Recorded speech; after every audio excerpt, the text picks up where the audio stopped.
And I wanted you to respond to that, Mike, because he's right. You know, the Jesus Seminar assigns probabilities or likelihoods on whether Jesus said X thing. And he says, well, this is kind of what's going on with Mike. So I want you to respond to that, because apologists have certainly made space to respond to the Jesus Seminar. What do you say to that before we move on to this? First, in terms of these compositional devices, the ones that I propose in my 2 books on gospel differences aren't really anything new. They're new to New Testament studies, to Jesus studies, but classicists for decades have acknowledged that this is what's going on in ancient biographies, that ancient biographers use these things. In my books, I talk about Theon and show how he prescribed that these kinds of things for writers to use them, and even says that these are used in every form of writing. And he mentions poetry, he mentions history, he mentions orators using these, and he says they paraphrase not only their own writings using these compositional devices, but also the writings of others. So,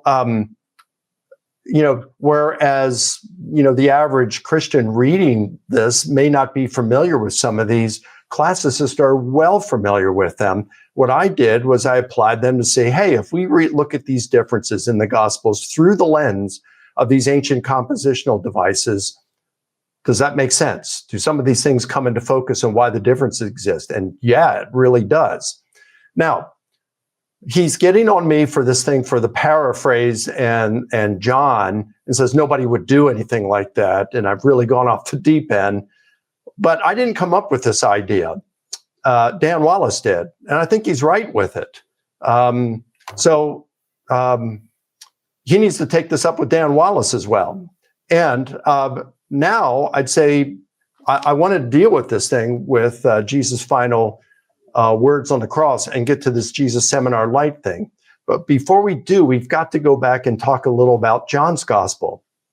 Now, since the early years of the early church fathers recognized that John was a different kind of gospel. And that's why Clement of Alexandria and Origen both refer to John as a spiritual gospel. When you come to evangelical New Testament scholars, they even agree that something different is going on with John's gospel. So you have Craig Keener, who is a Johannine specialist, has a phenomenal 2-volume commentary on the Gospel of John that focuses on historical issues. He says that all Johannine scholars acknowledge some degree of Johannine adaptation. Paul Anderson, one of the foremost, perhaps the foremost Johannine specialist in the world, has said that what we are reading in John often is a theological paraphrase when we are reading Jesus's words in John's gospel.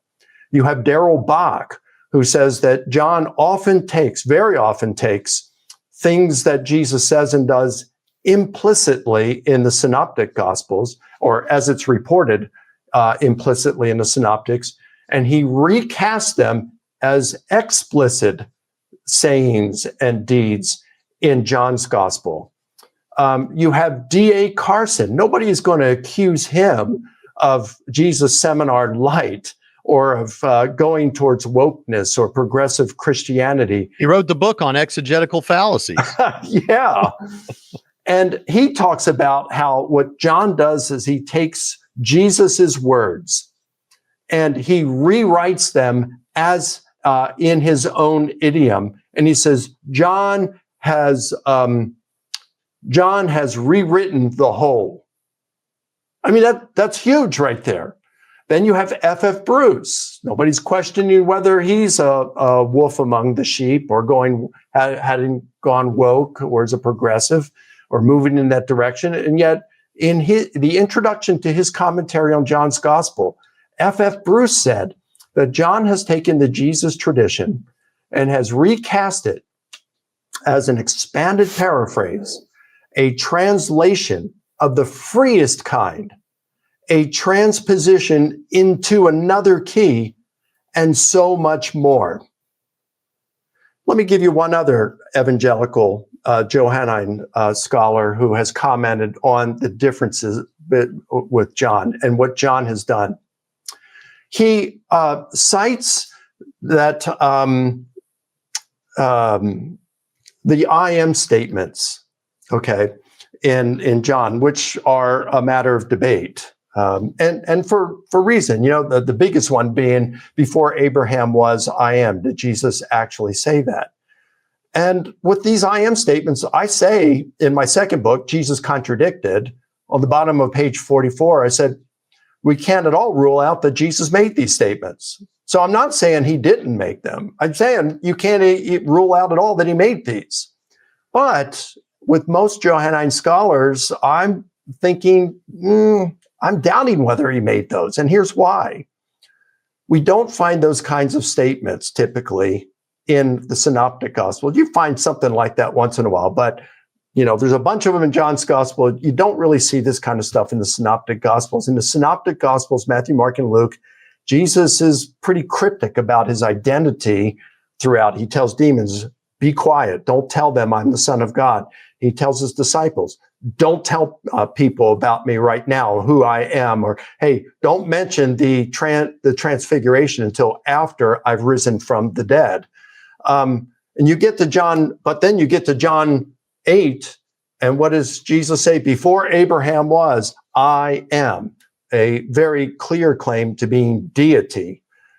But then just 2 chapters later, the Jewish leaders come to him and they say, why do you keep us in suspense? If you're the Messiah, tell us plainly. Well, wait a minute, just 2 chapters earlier, he's saying to the Jewish leaders that he's I am.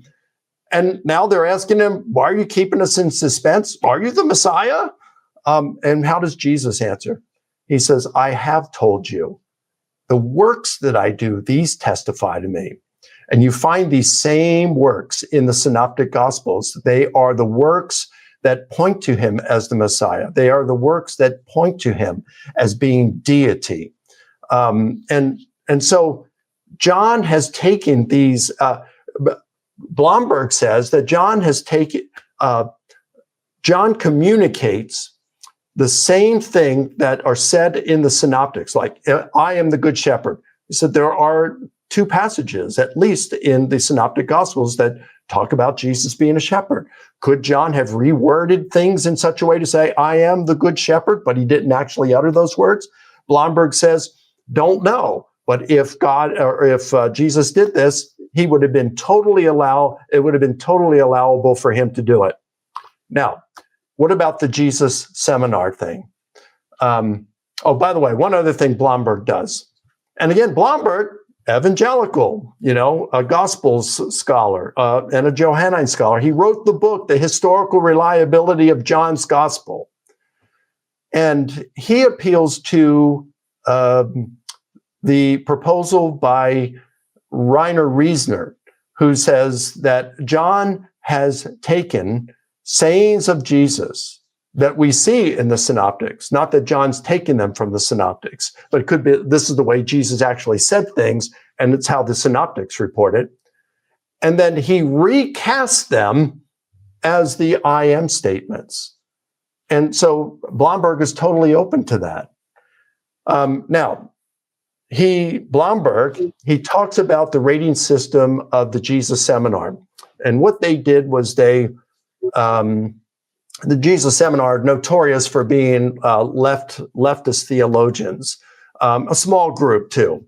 They were very popular in the 1990s and about the first half of the first decade of the 21st century. Nobody gives them attention anymore because they're way out on the fringe of the theological left.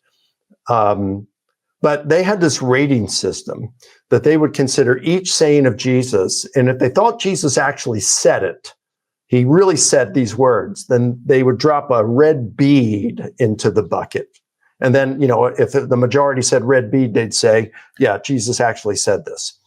If they thought that Jesus said something like this, then they would drop in a pink bead. if they said that Jesus did not say this, but he communicated the thought, that's kind of like what the I am statements say, then they would give it a gray statement, even though they wouldn't say that about the I am statements. But that's kind of like what Reiner Reasoner and Blomberg and some others are positing, perhaps. So if he didn't say the words, but he communicated the thought, the same thought, then it gets a gray bead. And if he did not communicate the words or the thought, well, then it got a black bead. So given that kind of a rating system, when we come to the Gospel of John, here's what Blomberg said about the sayings of Jesus. A little is red. A little is red. Much is pink. Some is gray, but nothing is demonstrably black. Let me say it again. Again, this is Craig Blomberg. Little is red, much is pink, some is gray, but nothing is demonstrably black. I think that's a fair-minded assessment of those kinds of things. So this is what Johannine specialists are saying about John's gospel. So I find it remarkable, to be honest with you, that you have someone like John West and others who are accusing me of going in this direction and leading people astray. John, in his book, he's talking about the wolves among the sheep, accusing me to be like a wolf among the sheep by positing these things. Unfortunately, what that shows more of is that he is just not even aware of where even evangelical New Testament scholarship is on this stuff today.